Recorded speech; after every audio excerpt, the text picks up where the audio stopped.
Alrighty, what's going on? Figured do something a little different, a little bit of a walking stream. Uh, Want to try to get out a little bit more. If y'all don't know, I have a fitness or health channel now, so I'm trying to be a little bit better with that regard. But there's some things I do want to talk about. If I can get off this main street, there's some things I do want to talk about around the NHL. What's going on? A team that kind of, you know, has piqued my interest just a little bit is the Pittsburgh Penguins and what they're going to do next season. Very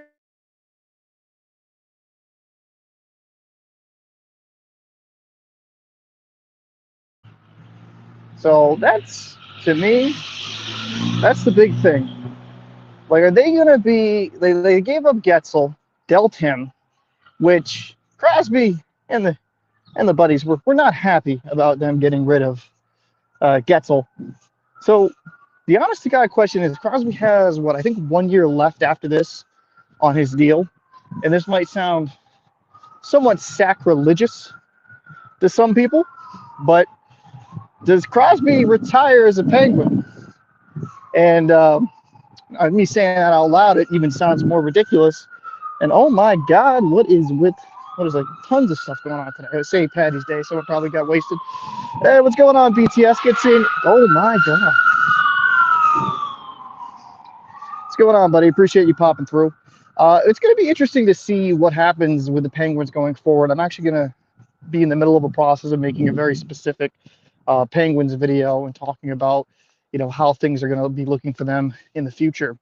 But with all the turmoil and with the complete underperformance of this team this season, do they just, you don't want to say this, but you do a complete rebuild and just start anew, tear it all apart? I mean, to be fair, Crosby's still producing at a good clip. Malkin's, solid enough. Don't have the numbers right in front of me. I know Crosby's still at a point per game pace, if not a little above it last time I checked. But he's still one of the premier two-way centers in the game. And, that's going to be kind of the interesting thing going forward is, does Sidney Crosby want to stick in Pittsburgh if they're not going to be a contender? Because they ended up bringing, they brought they brought Carlson in from San Jose in the offseason, ended up dealing for him. And, my biggest deterrent with that trade is Carlson's not worth that cap hit. His numbers were massively inflated being on a San Jose team that wasn't great. And am I saying he's not a quality defender or a quality offensive production on the back end? No, he's still putting up solid numbers, but nothing that can justify $10 million. And especially for a guy that's already had injury concerns and has seen a little bit of a decline in his play already. So that's going to be the interesting going forward. And I apologize if the stream quality is not going to be amazing. This is my first time ever doing it walking. And what is another ambulance? You can hear from here.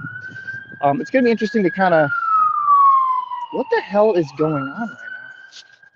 That's like the most I've seen go on. Like, wow, it's like at least 5 or 6 in the span of like a minute or two. Anyways, yeah, we just got to it's going to be interesting to see what the Penguins do going forward, because honestly, they're old. Jeff Carter looks even further ancient than he has. Crosby's not getting any younger. Malkin's not getting any younger. You just wrap it up, say GG's, and maybe trade a guy like, God, I don't even know. Maybe you got Malkin, trade a guy like Crosby to build for the future. Is that a crazy statement to make? Right? Because Crosby's, I don't know. I think that Crosby's one of those players, if he wants to be moved, I think the Penguins would do it. But it'd be weird seeing him in any other uniform, to be honest with you. I don't want him to even get traded, but, Crosby, still at this older age, is an amazing player. And I still consider him one of the top two-way centers in the NHL. He's a marvel to watch, and he's got phenomenal hands, and he's got such a high hockey IQ. He doesn't just rely on speed high-end skill. He's just a very, very, very smart player. And if you watch him quite a bit, you can appreciate how great he is. But as for the Penguins, they might be kind of in a situation where it might be time just to kind of call it a day. Move on, and go in a different direction. So, since you're in here, BTS, let's actually talk about your Carolina Hurricanes. I love seeing Frederik Andersen back. I love seeing him back healthy. I think that is such a great story with the blood clots and everything like that. It's just superb. I love these types of stories. And I think Frederik Andersen's one of these players that has always kind of gotten like a raw deal, right? Was it with the Ducks he started out, if I remember correctly? I think it was with the Ducks. I apologize. Like I said, I'm walking. Ducks, but you more know him for the Toronto Maple Leafs. He had some good years in Toronto. He was constantly the scapegoat, like every goalie is in Toronto. And, eventually goes down to Carolina. And I thought he played really well last year in the postseason for the Canes. I really do. I really like Frederik Andersen, and I think he's going to be such a good player. That I think a little bit underrated. Is he like the most elite goalie in the NHL at one point in time? No. I think you could easily say he was probably in that top 10 category some years out of it. But I do believe Frederik Andersen's a goaltender when he's healthy and when he's going well. He's easily can win you a cup. We've seen lesser goalies win them a cup. BTS says, we drafted him, but he didn't want to be a backup, so he didn't sign. And he went back to the draft and got picked by the Ducks. Interesting. It's funny how things kind of go full circle in that regard, huh? Right back to him. But Carolina, when healthy, they stay healthy, and this is a big thing with the Canes. If they can stay healthy, they're going to be a hell of a team to play against in the Eastern Conference. Because, look at the additions they have made at the deadline. They've become just so much more potent. And because Netsov, even if he gives you okay-ish production, right? You bring in another weapon. Getzel, I believe, will be such a dynamic player for him. And quite frankly, it's kind of good to see. It's good to see for the Carolina Hurricanes fans because you guys are a passionate bunch. Y'all might hate my production, my pronunciation, but yeah, that's the only thing. It's the only thing I can really say negative. Some of the Canes fans hating my pronunciation, but no, I think it's a good team, solid lineup, good decor. If Dmitry Orlov can really turn into the best player, they're going to be a hell of a team. Oh, definitely getting straight no, but I think with the Carolina Hurricanes, they got such a good team, and I think with Kochetkov, I think the best thing to actually happen to the Hurricanes is that Anderson was out for a significant amount of time because Ranta, who I think he'll be able to turn around eventually. I don't think he's that old. I had to look at. I think he's like 32, 33. Last time I looked, but I don't think he just falls off the map. I think he'll be a guy that can bounce back. But this was a big year, and I'll say this because I'm all about staying consistent and saying, just calling myself out. When I question why they brought back three goalies, I did think Kochetkov was ready to be a starter or ready to be at least a backup. And with how well he has played, that's proven to be true. But I think it was a good thing for him to start in the A and allow himself to kind of, have something to build off of. I really like what I've seen from Kochetkov. I think he's a fantastic goaltender. Unpopular opinion, because I know there's going to be Connor Bedard fans, but I think Kochetkov, you could really argue, should win the Rookie of the Year just because he's such a main cog that has kept the Carolina Hurricanes in that conversation to be in the playoffs, to be one of the best teams. And that's kind of where I put it. I know we love to get, like, we fall in love with the stats, but he's playing with one of the most important positions in the NHL, and he's doing extremely well. Now, Connor Bedard is a fantastic player, and you definitely see him being special for a long time. But if we're just going to talk seasons and we're going to talk importance and like the importance of his season, Kochetkov has been such a valuable member of a playoff team, and without him, they most likely would be maybe battling for a wild card spot because of the goaltending woes they had. But yeah, it's good to see. I'm glad for Carolina Hurricanes fans because they've had so many years where they've had really good teams and unfortunately just weren't able to kind of get over the hump. But I do think this year they're going to make some noise if everybody can stay healthy, and I like the additions that they've made. I do. I like the additions that they have made. So if you're coming in here a little bit late or midway through, it's just because of doing a walking stream. I walked a couple miles today. I'm just trying to stay active. I've dropped like 6 pounds in the last couple of weeks.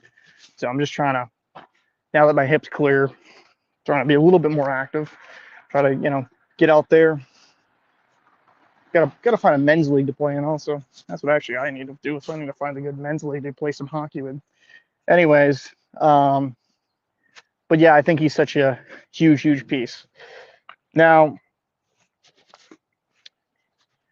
this is actually something, and this will be a throwaway probably, just because I'm going to say it in a live stream that doesn't have huge amount of viewers even in post, because usually a lot of my recorded stuff goes viral.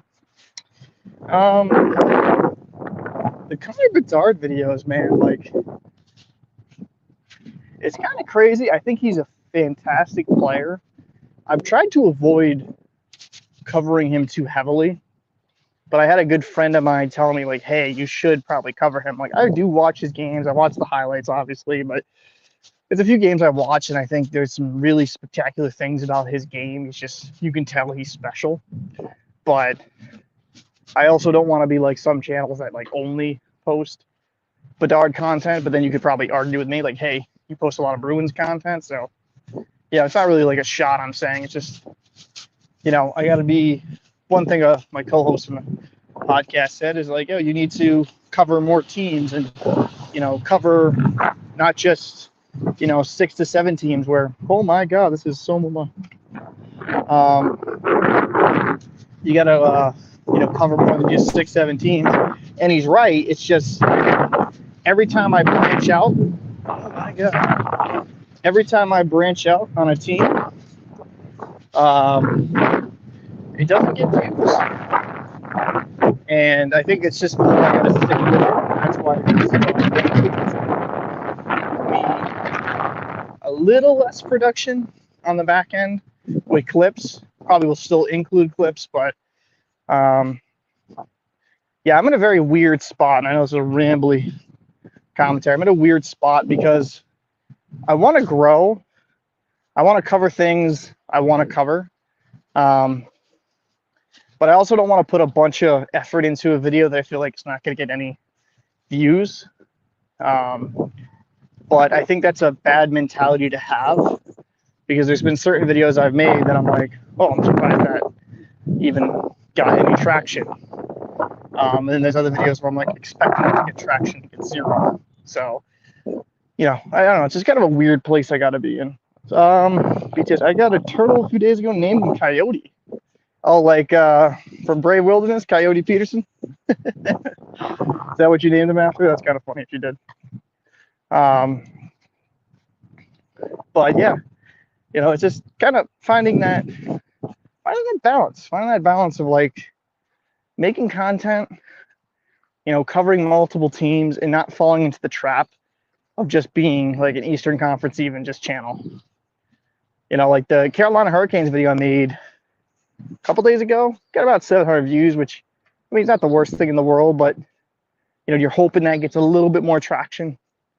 The Bruins videos generally, it's pretty easy to get at least 1 to 2,000 views. But just kind of finding that balance. I mean, I made a video on the Panthers. I mean, my big plan. Yo, what's up, Habs fan? What's going on, bro? Good to see you, dog. My big plan going forward, man, is I got to be better covering multiple teams and sticking with that and kind of having a formula in my head where I'm going to make sure to at least cover like 5 to 7 different teams a week. And I think a lot of that's going to help me if I just get in front of like a thing like this, like StreamYard, record, obviously edit it, chop it up as best as I can to make it sound smooth, maybe include some minimal clips. But there's so much more I need to talk about. I know for sure I'm going to be talking about, Allen with the Devils. Last time I checked, he had a really good game the other night. How will he impact? I mean, Vanacek going to the Sharks, was it, for Kakinen, however you say his name. I'm terrible with pronunciations because I don't hear it frequently. I just doesn't stick. So, no, good to see you, Habs. I'm just kind of having a random stream. I'm walking around. I have a fitness channel. I'll probably just like upload that to this. Upload this StreamYard to that just because of, it'll be good just to keep getting content. But yeah, no, I think it would be kind of good to really cover more teams and not be so stuck into a certain mindset. And I think my good buddy DEG podcast on my other channel, he mentioned it to me today. He's like, hey, bro, like, you got to spread out because, you don't want to just talk about the only teams that are doing well. And that's such a valid point. But I feel like sometimes, I think with a lot of the stuff I have going on, you just lose track of that. And like I watched the game last night and I should have made a video on it, but it just, you're like, oh, let me make the one video, make sure to get something up. Everything becomes so time oriented because on YouTube, I feel like it's like an algorithm thing. Like if you don't upload in a day, it hurts you. But then it's weird because I'm not really that big of a channel. If you upload like multiple videos a day, that sometimes can hurt you. It's weird. I'm glad you have used my ideas. I don't have many good ideas. I wouldn't say that, BTS, man. I would say that, bro. But yeah, no, I think that's going to be exciting to really expand what I'm doing on the channel and try to grow more. And I mean, like you said, BTS, man, if you guys have any ideas, man, throw them in the comments or like, I think I have email open. If not, I'm going to probably start including into the description. I got to put that in default. But yeah, I just got to be better about that. So, interesting thing here. I think Nathan MacKinnon is number 1 in the NHL in points now. He just surpassed Kucherov. And that guy can fucking play. That guy can fucking play. I love watching MacKinnon. Unless there was some different point differential last night that I didn't see. Last time I checked, he was in first. Kucherov was like close behind, so that's going to go down to the wire. Kucherov still might finish with a scoring title. We don't know. But, Nathan MacKinnon is one of these players that is just so special. And I love the tenacity in which he plays the game. And this is going to be an unpopular opinion, probably for most. But if I was to build a team around one player, anyone in the NHL, I would want it to be Nathan MacKinnon.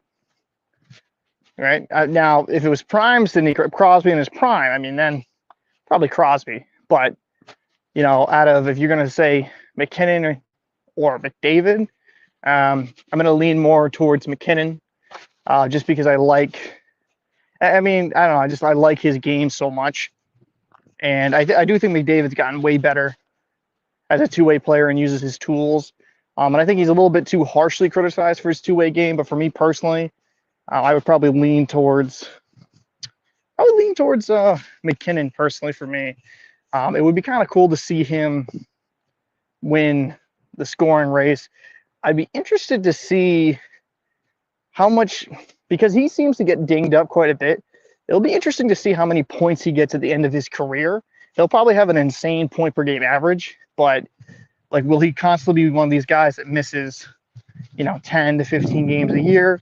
Will he start playing like 75 at least a year? Because the long-term ramifications, like in the greater conversation, I think that will impact him if he can't stay healthy. Last game I went to, a Canes fan, got into a fight with Bruins fans. If I could meet that Canes fan, I'd pay him $20. Yeah, I think it's really goofy to get into a physical confrontation over someone over a fucking professional game. I don't understand that. Unless you get completely smashed.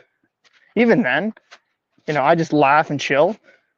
I don't see any point of ever putting hands on someone. Like, oh, you're a Montreal fan, you're a Rangers fan, you're a Canes fan.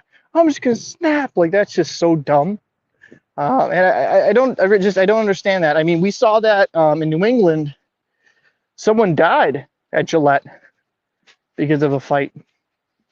And I think, I don't know, man. Like, when I'm going to a game, I'm just going to relax, enjoy, win or lose. I'm there for the experience. I'm there to see some of the best skaters in the world, some of the greatest athletes in the world. I'm not going to be trying to like fucking duck a fade. I'm good. Alcohol makes people act really dumb and makes them act really friggin' foolish. But for me, I would never, ever, ever, ever get into a hockey game I'm paying tickets to watch. So why? So I can get banned? So I can get banned and never see my team live again? Obviously if it's self-defense, it's a whole different conversation. But, we saw Ranger fan, was it last year? Like a Ranger fan got like put out night. I think that was against, I forget what team that was. It was a Ranger fan. Someone just got knocked out cold last year. It was kind of crazy. Or was it in Toronto? I mean, it's trying to really remember it, but there's been so many incidents over the years where fans just get a little too wonky, and it's like, guys, for the love of Christ, you're not on the ice. You're not making millions of dollars. Relax. You're like me, struggling on a 9-to-5, trying to get by, living life. Nothing wrong with that. I live that life. Nothing wrong with that in any way, shape, or form. But as my earbud blows out, I'm not going to go, lose my freedom and go to jail over some stupid stuff like that. I think that's kind of wild, honestly.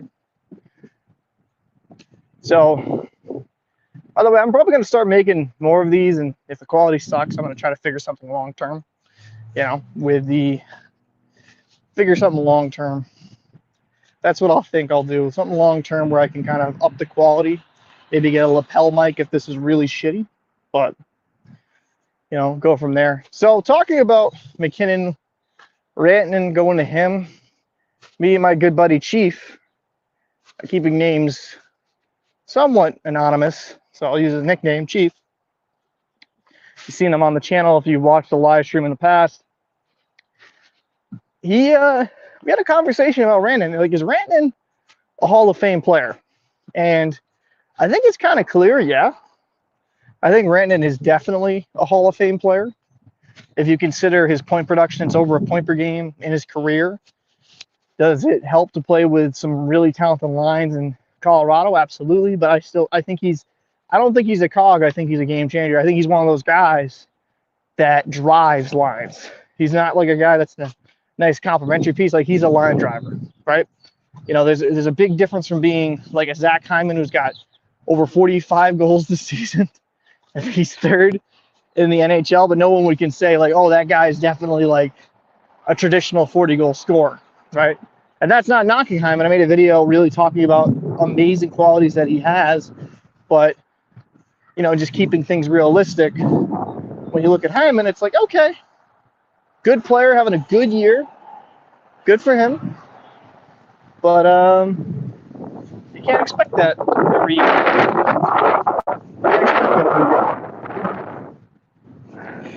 Oh, geez, just worried about the bees. Oh, worried about this wind. That's what I'm worried about.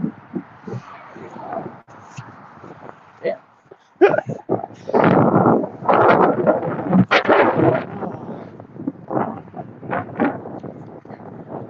How you doing? Worried about this wind. Holy crap. It's crazy.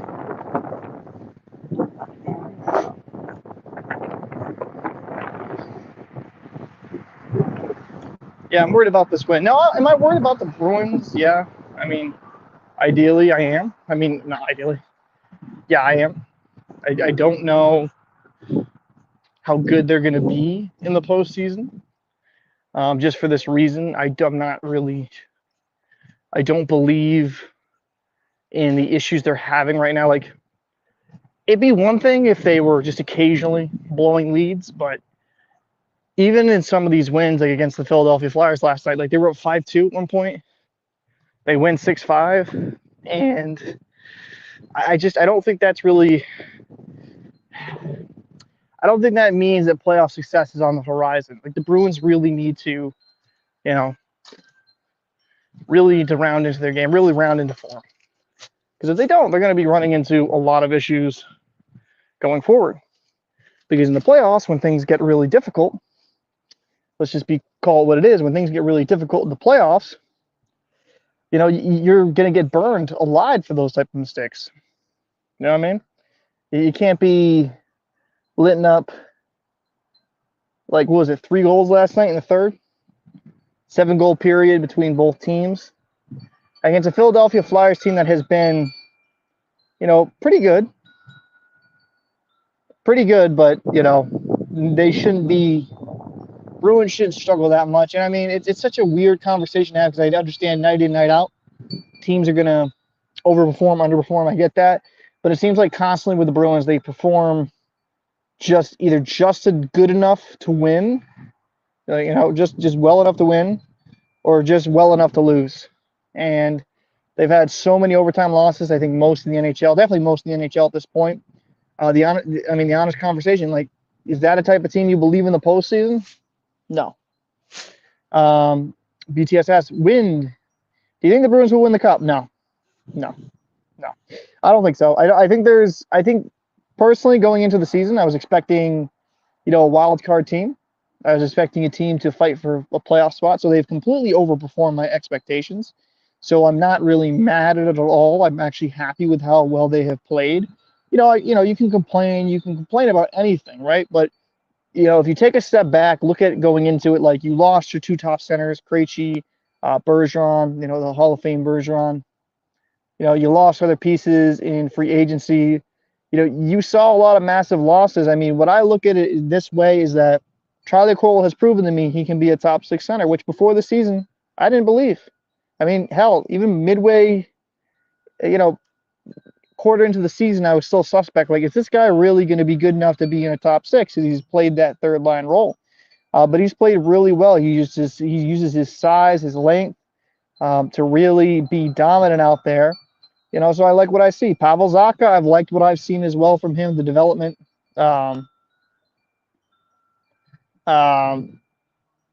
Oh, jeez, I missed that BTS. But Pavel Zacha, I've liked what I've seen from him. But, when it kind of comes down to me, when I look at the Bruins, they got some great pieces. You have David Pastrnak, elite goal scorer. You have Brad Marchand, who's having a very productive year. But some of the back end issues do worry me. I think defensively they can be very lackadaisical at times. And I think, all things considered, offensively, the Bruins are a decent team. They're a decent team. Dan Heinen's playing out of his mind this year. He's definitely going to be making more than the minimum that he is this year, next season, because he's proven that he's a viable middle 6, at least a bottom 6 option, that he should have been signed. But luckily, the Bruins were able to grab him. I was skeptical on Heinen. I was skeptical of him, but, I was skeptical of what he could be. But when it kind of comes down to it, he's played great. But, I think the Bruins can win a round, maybe 2, but it's going to be a hard journey ahead.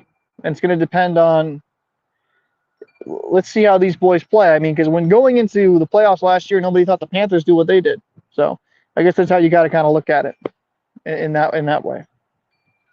If I was going to say a Stanley Cup favorite team I have right now,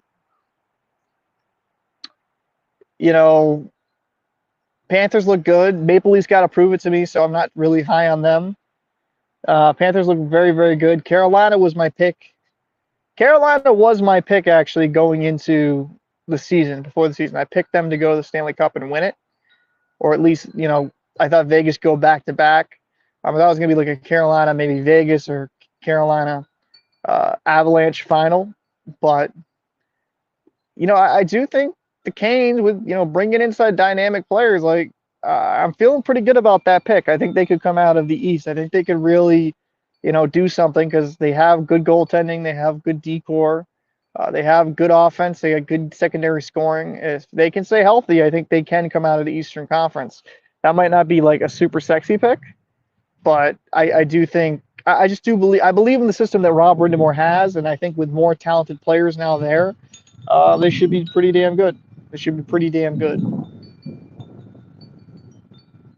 it's like wind. It's like windy. It's crazy today. So, but yeah, no, I think yeah, I would say the Avalanche for sure. I mean, say Avalanche. I think the Canes would be my selection. So, but all right, I think I just wanted to make a random short stream, kind of relax.